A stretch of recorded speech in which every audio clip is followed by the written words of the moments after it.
How to handle autumnal depression like a pro. Here we go again. Bursting into fall. Summer is but a memory. While the leaves have yet to brown in my part of Michigan, there is a nip in the air that's undeniable.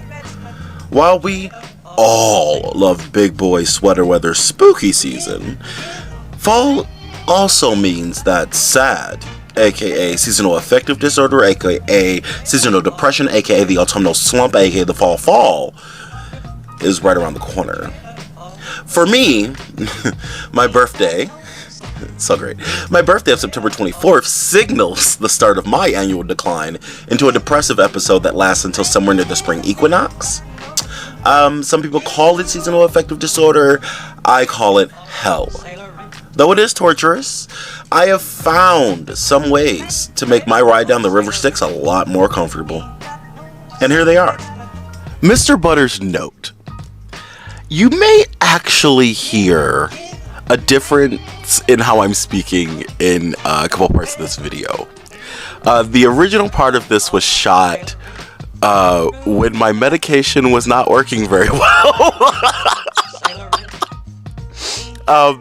But, as I talk about in this video, fall is a great time to reevaluate your medication. So, at a certain point here, you'll hear me be a bit more chipper, including here. So enjoy that, and try and pick out where the mental illness is at its strongest. Number 1.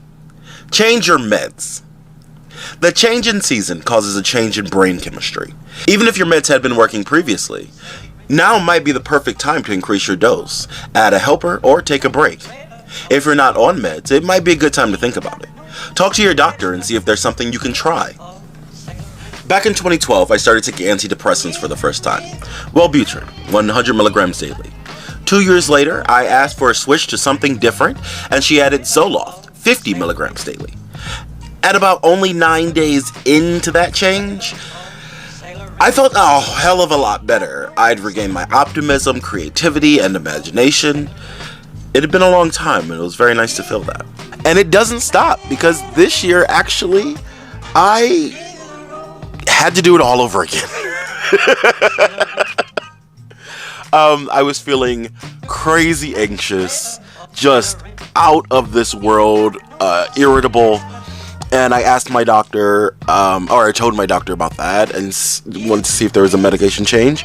And she doubled my Zoloft from 50 milligrams to 100 milligrams. 50 was a very low dose, because that's what I asked for in the beginning. After what it seems like a decade now, it's been time for an upgrade. But, you know, it's still worth a look.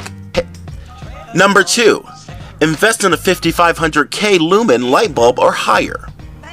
Light therapy has been a great known treatment for SAD and major depression for people closer to the poles for a long time. Light boxes are an easy but extremely expensive option. Cheap ones start at $50, whereas you could install an outlet timer and a fluorescent bulb over your head to wake you up with a burst of, quote, sunlight every morning for about $25. You could also spend less than $10 and buy a special CFL bulb that'll fit in any standard outlet. Number 3, keep busy and be useful. Because I like projects and fall on the frugal side of things, I prefer DIY options for the tip above.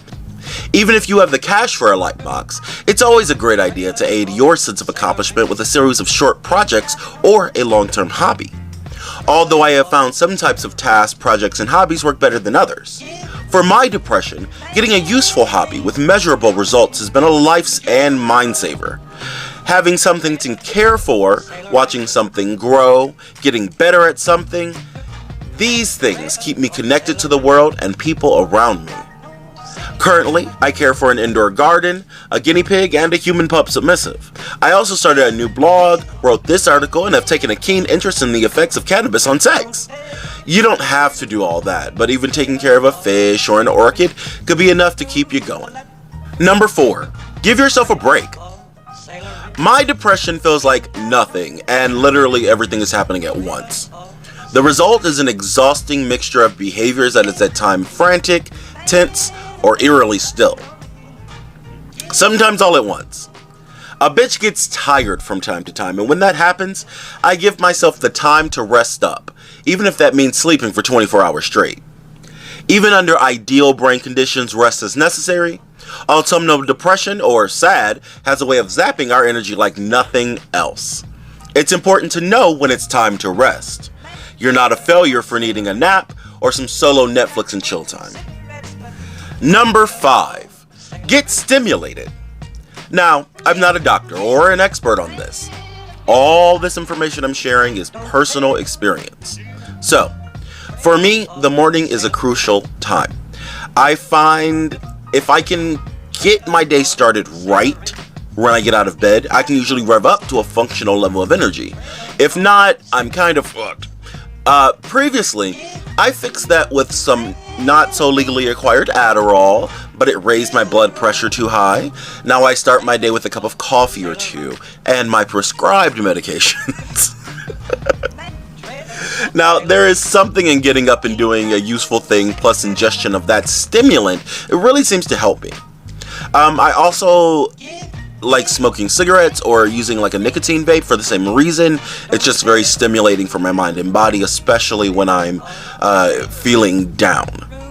If you don't like coffee, but do like cannabis and tobacco, a spliff with tobacco and a strong energizing sativa might be a great option. If you like weed alone, again, strong energizing sativa. I really like sour diesel. If you can, stay away from smoking weed immediately until you get your brain revving, because that can make you sleepy. But otherwise, I haven't really found it to be that much of an issue. Of course, the other obvious option for caffeine if you don't like coffee is tea. I don't know why a lot of people don't think about this, but a nice cup of black or British morning tea or breakfast tea, whatever the fuck that shit is called, is going to get you just going right. I don't necessarily recommend energy drinks. There's something about the way that caffeine does not work with my body correctly, but if it works for you, enjoy. Number 6, stay away from downers. Whether it's joy-sucking people or intoxicants, it's important to minimize the things that are zapping your energy and spirit. If you are a weed smoker, stay away from indicas as they will make you sleepy. If you're on SSRIs, ask your doctor if adding a stimulant to your meds might help. If you got a case of the fake people, say goodbye to all the fake people in your life. No, seriously, get them out of your life. You'll feel a lot better. And lastly, number 7, be selfish. Being selfish gets a bad rap. Usually though, selfishness is actually healthy. We often overexert ourselves trying to be there for everyone. We need to spend more time being there for ourselves. Selfishness and sacrifice are valuable features in a martyr, but martyrs die, and you're trying to live. Be a little selfish. Sacrifice less of your soul, and you'll have a greater ability to lift yourself, which, funny enough, will still help lift others.